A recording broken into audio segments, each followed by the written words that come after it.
ગઈકાલે અમારી એસઓજીની ટીમને જે બાતમી મળેલી એમાં શાહીન બાનુ અને એનો જે માણસ છે આમિર ખાન એ બંને ડ્રગ્સના જથ્થા સાથે ઝડપાયેલ છે અને 6,47,000નો ડ્રગ્સનો જથ્થો ઝડપાયેલ છે.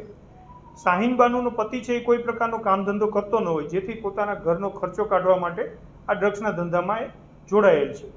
અને આમિર ખાન જેનો માણસ છે, ડ્રગ્સનો જે પેડલર તરીકેનું કામ કરે છે, ડ્રગ્સ આપવાનું, તેને કોઈ પગાર આપી અને પોતે રાખેલો એવું જણાય છે.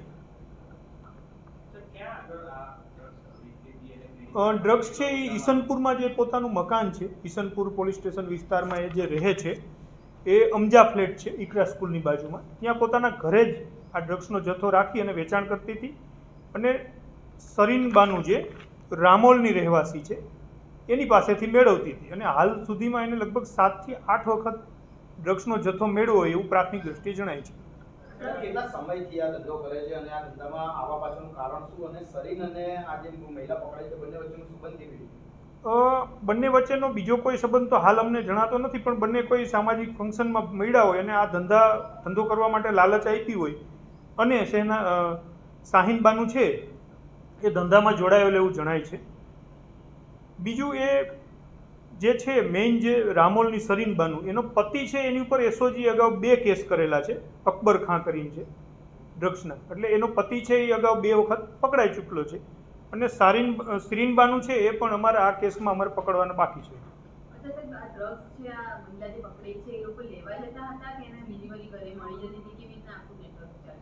સરીન બાનુ એને એક્ટિવા ઉપર ડ્રગ્સ મોકલી આપતી હતી. જ્યારે શાહીન બાનુને જરૂર પડે ત્યારે પોતાના ઘરે જ ત્યાં મોકલી આપતી હતી. અને એવું હાલ 7 થી 8 વખત મોકલું હોય અને ડિલિવરી થઈ હોય એવું જણાય છે.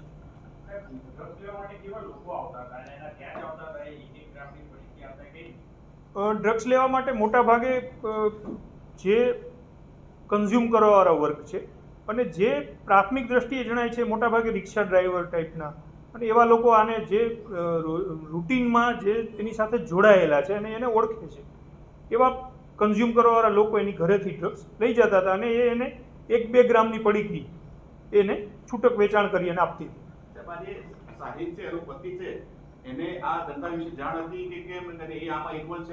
એ અમારો હજી પ્રાથમિક તપાસ ચાલી રહી છે. અમે એ દિશામાં પણ તપાસ કરશું કે એના પતિનો આમાં કોઈ રોલ છે, એને મદદ કરેલ છે કે કેમ. 1 વર્ષ જેવું થયું છે.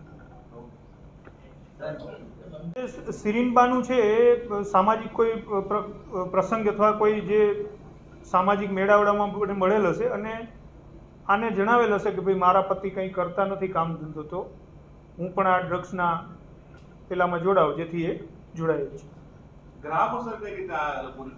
ગ્રાહકો આની ઘરે આવી અને જે કન્ઝ્યુમ કરવાવાળા છે એ લઈ જતા હતા એવું પ્રાથમિક દ્રષ્ટિએ જણાય છે. પણ અમે એનો મોબાઈલ પણ કબજે કરેલ છે. એટલે અમે જે કોઈ પણ જે ગ્રાહકો અને એની પાસેથી પેડલરો પણ જે માલ લઈ જતા હશે એને પણ અમે તપાસના કામે પૂછપરછ અને જો જરૂર જણાય કે જો લઈ ગયેલ છે તો એને ગુનાના આરોપી તરીકે અમે લેશું. આમિર છે એ પોતાના ઘરેથી માલ લઈ પોતાની પત્ની પાસેથી અને બીજાને આપતો હતો. પોતાની પત્ની પાસેથી માલ લઈ અને બીજાને આપવાનું, એટલે એના ઘરે રહીને જ આ ધંધો એનો થઈ રહ્યો.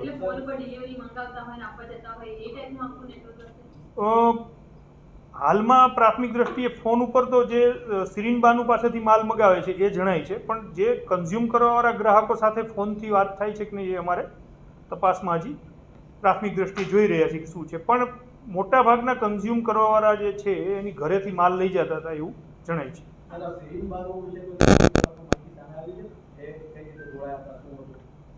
સરીન બાનુ વિશે બીજી કોઈ માહિતી નથી. પણ એના પતિ ઉપર અમે 2 કેસ કરેલા છે અગાઉ, પણ અમે એને એરેસ્ટ કરશું પછી અમે આગળની તપાસમાં ખ્યાલ આવશે.